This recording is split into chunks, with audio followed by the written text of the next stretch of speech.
ಶೇಷಮ್ಮನ ಮನೆ ಮುಂದೆ ಇಬ್ರು ನಡ್ಕೊಂಡೋಗ್ತಾ ಇದ್ರು. ಆ ಸಮಯ ನೋಡಿದ್ರೆ ಶೇಷಮ್ಮನ ಮನೆ ತೆರೆದಿತ್ತು. ಅಷ್ಟೇ, ಶೇಷಮ್ಮಲ್ಲಿ ನಿಂತಿರೋದ್ನ ನೋಡಿದ್ರು. ಇಲ್ಲಿ ಬನ್ನಿಯಪ್ಪ ಹಾಗೆ ಅಂತ ಶೇಷಮ್ಮ ಕರೆದಾಗ ಆ ಇಬ್ಬರು ವ್ಯಕ್ತಿಗಳು ಮನೆ ಮುಂದೆ ಹಾಕಿರುವ ಬೋರ್ಡ್ ಅನ್ನು ನೋಡಿದ್ರು.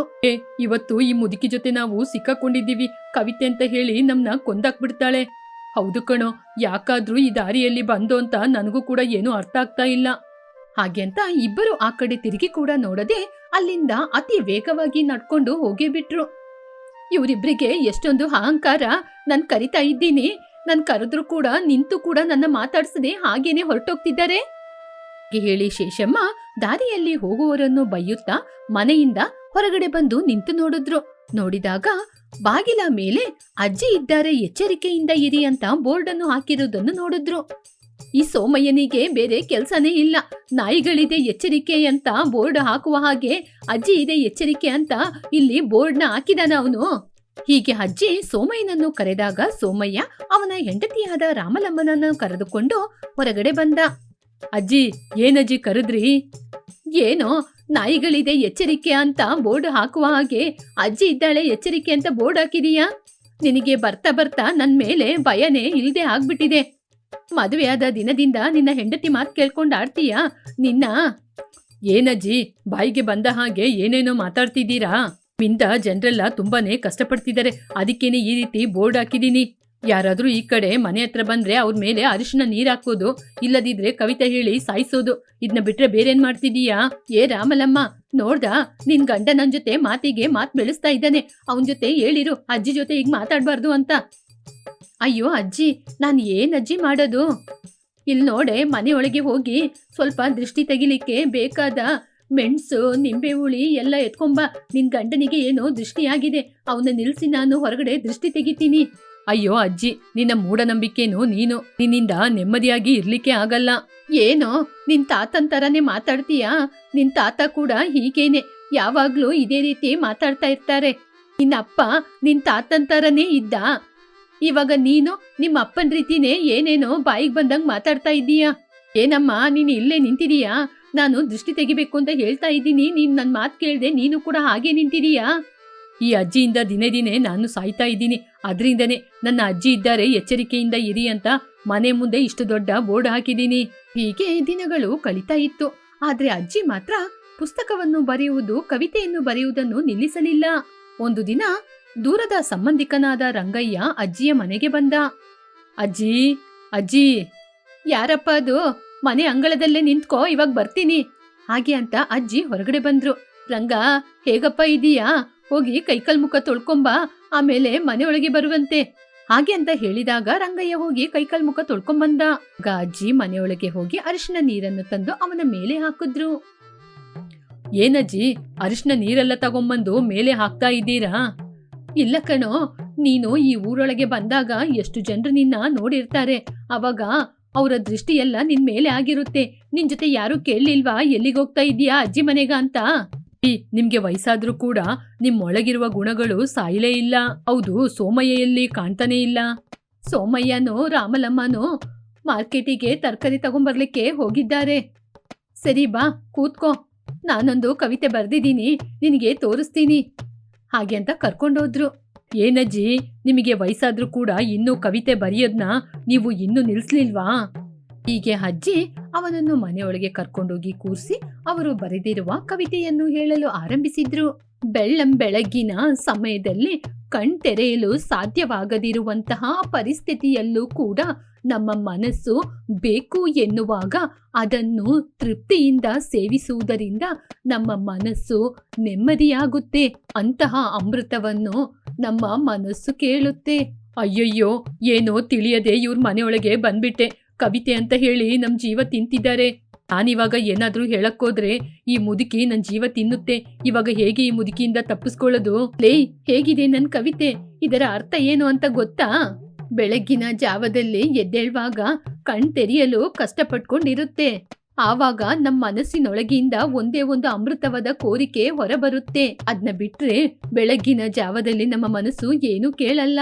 ಅಲ್ಲಿನಿಂದ ಹಾಕಿದ ಟೀ ಅದೇ ಕಣೋ ಅಮೃತ.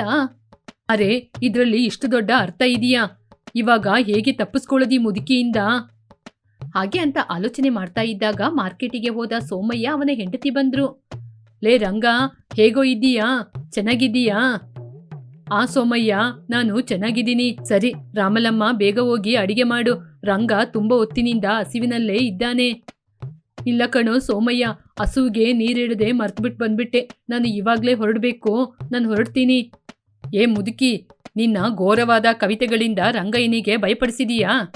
ಸಾಕು ಬಾಯಿ ಮುಚ್ಚೋ, ಯಾವಾಗ ನೋಡಿದ್ರು ನನ್ನ ಕವಿತೆನ ಅವಮಾನ ಮಾಡೋದೇ ನಿನ್ ಕೆಲ್ಸ. ಹಾಗೆ ಹೇಳಿ ಒಳಗಡೆ ಹೋದ್ರು. ಒಂದು ದಿನ ಶೇಷಮ್ಮ ರಾಮಲಮ್ಮ ಹಾಗೂ ಸೋಮಯ್ಯನನ್ನು ಉಪವಾಸ ಇರಿ ಅಂತ ಹೇಳಿದ್ರು. ಆಗ ಸೋಮಯ್ಯ ಹೆಂಡತಿಯ ಜೊತೆ, ರಾಮಲಮ್ಮ, ನನಗೆ ತುಂಬಾ ಹಸಿವಾಗ್ತಾ ಇದೆ.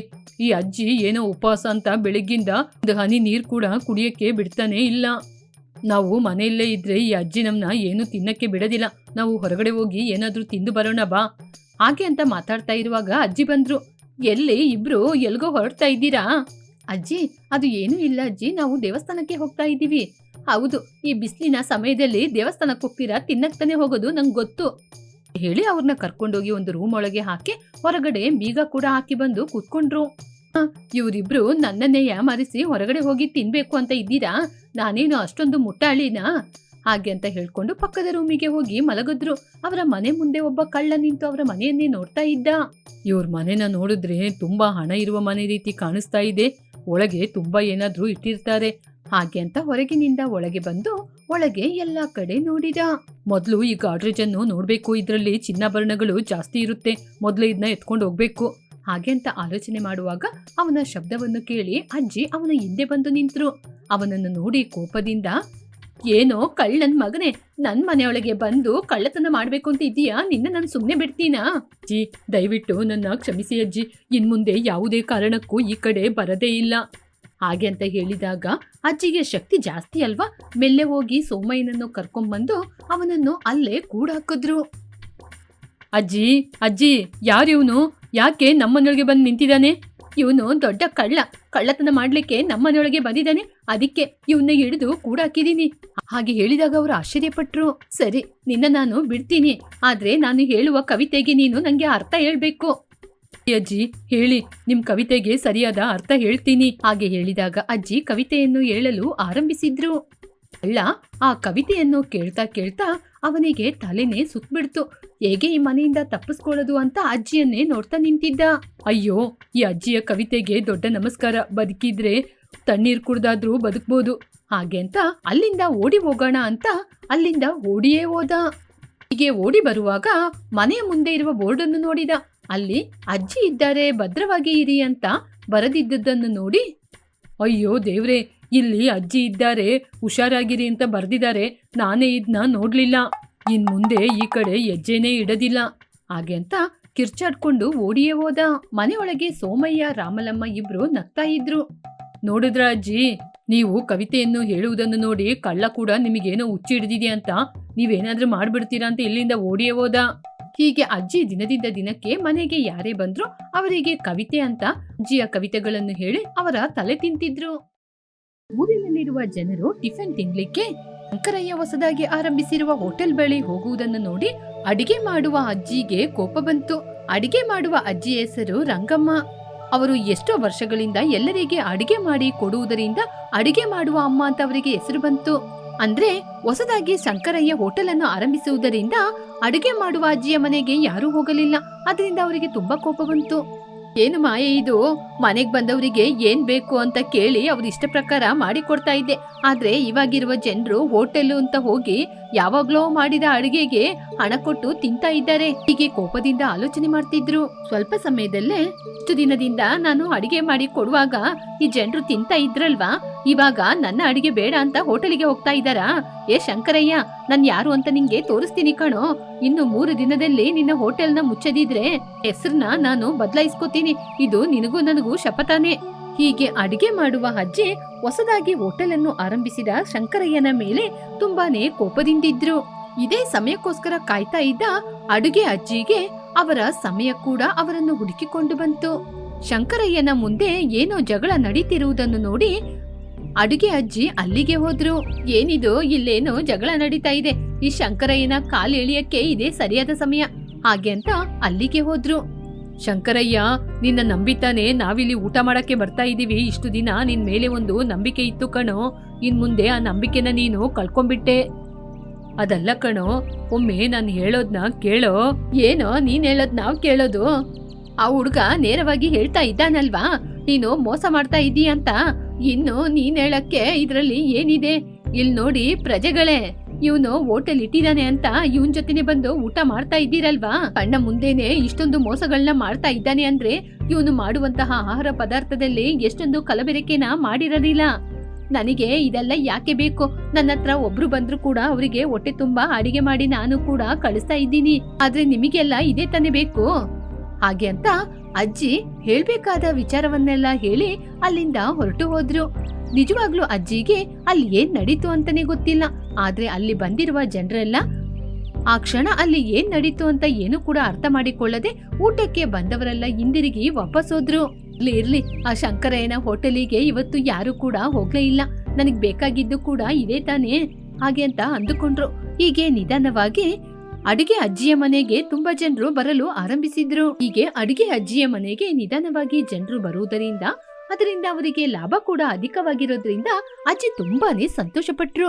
ಒಂದು ದಿನ ಜಮೀನ್ದಾರರಯ್ಯ ಅವರ ಹೆಂಡತಿಯ ಜೊತೆ ಅಜ್ಜಿ ಮನೆಗೆ ಬಂದ್ರು. ಬನ್ನಿ ಅಯ್ಯ ಬನ್ನಿ, ಮೊದ್ಲು ಅಲ್ಲಿ ನೀರಿದೆ ನೋಡಿ, ಕಾಲ್ ತೊಳ್ಕೊಂಡು ಮನೆಯೊಳಗೆ ಬನ್ನಿ. ನಿಮ್ಗೆ ಏನ್ ಬೇಕು ಅಂತ ಹೇಳಿದ್ರೆ 1 ಗಂಟೆಯಲ್ಲೇ ಎಲ್ಲ ಅಡಿಗೆನ ಮಾಡ್ಕೊಟ್ಬಿಡ್ತೀನಿ. ನೋಡಮ್ಮ, ನಮಗೆ ಅದಕ್ಕೆಲ್ಲ ಸಮಯ ಇಲ್ಲ.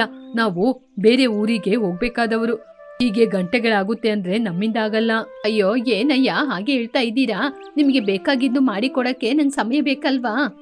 ನಮಗೆ ಬೇಕಾಗಿದ್ದೇನು ನೀವು ಮಾಡ್ಕೊಡ್ಬೇಕಾಗಿಲ್ಲ. ನಿಮ್ ಕೈಯಲ್ಲಿರುವುದನ್ನು ಕೊಟ್ಟು ಹಣವನ್ನು ತೆಗೆದುಕೊಳ್ಳಿ. ಅಯ್ಯೋ ಅಯ್ಯ, ಇಲ್ಲಿ ಆ ರೀತಿ ಆಹಾರ ಪದಾರ್ಥ ಎಲ್ಲ ಇರಲ್ಲಯ್ಯ. ನಿಮ್ಗೆ ಏನ್ ಬೇಕು ಅಂತ ಹೇಳಿ ಅಲ್ಲಿ ಸ್ವಲ್ಪ ಕೂತ್ಕೊಳ್ಳಿ.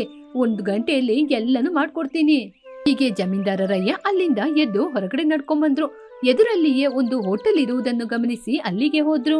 ಅರೆ ಏನ್ ಇವ್ರಿಗೆ ಬೇಕಾದ ಅಡಿಗೆನ ನಾನ್ ಮಾಡ್ಕೊಡಕ್ಕೆ 1 ಗಂಟೆ ಸಮಯ ಬೇಕೇ ಬೇಕಲ್ವಾ?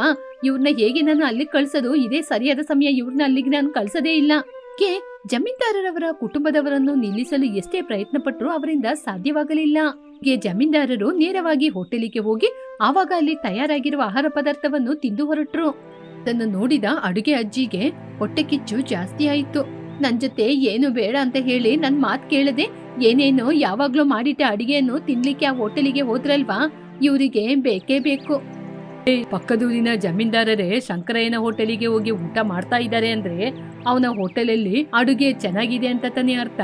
ನಾವು ಸುಮ್ಮನೆ ಅಜ್ಜಿಯ ಮಾತು ಕೇಳ್ಕೊಂಡು ಶಂಕರಯ್ಯನ ಹೋಟೆಲಿಗೆ ಹೋಗುವುದನ್ನೇ ಬಿಟ್ಬಿಟ್ಟು ಸರಿ ಬಾ ಹೋಗಿ ಊಟ ಮಾಡೋಣ. ಹಾಗೆ ಅಂತ ಶಂಕರಯ್ಯನ ಹೋಟೆಲಿಗೆ ಊಟ ಮಾಡ್ಲಿಕ್ಕೆ ಹೊರಟ್ರು. ಹೀಗೆ ನಿಧಾನವಾಗಿ ಶಂಕರಯ್ಯನ ಹೋಟೆಲಿಗೆ ಬರುವಂತ ಜನರ ಸಂಖ್ಯೆ ಅಧಿಕ ಆಗಿ ಅಡಿಗೆ ಅಜ್ಜಿಯ ಮನೆಗೆ ಹೋಗುವವರ ಸಂಖ್ಯೆ ಕಡಿಮೆಯಾಯಿತು. ಅಡಿಗೆ ಮಾಡುವ ಅಜ್ಜಿಗೆ ಶಂಕರಯ್ಯನ ಮೇಲೆ ಕೋಪ ಅಧಿಕವಾಯಿತು. ಶಂಕರಯ್ಯ ಒಂದು ದಿನ ಅಡಿಗೆ ಅಜ್ಜಿಯನ್ನು ನೋಡಲು ಬಂದ. ಅಜ್ಜಿ, ಯಾಕೆ ಅಜ್ಜಿ ನನ್ ಹೋಟೆಲ್ನ ಮುಚ್ಚಬೇಕು ಅಂತ ನೀವು ಆಲೋಚನೆ ಮಾಡ್ತಾ ಇದ್ದೀರಾ? ನೀವು ಮೊದ್ಲೆಲ್ಲ ನಿಮ್ಮ ಮನೆಗೆ ಬರುವವರಿಗೆ ಅಡಿಗೆ ಮಾಡಿ ಕೊಡ್ತಾ ಇದ್ರಿ. ನಾನು ಇಲ್ಲ ಅಂತ ಏನೂ ಹೇಳಲಿಲ್ಲ.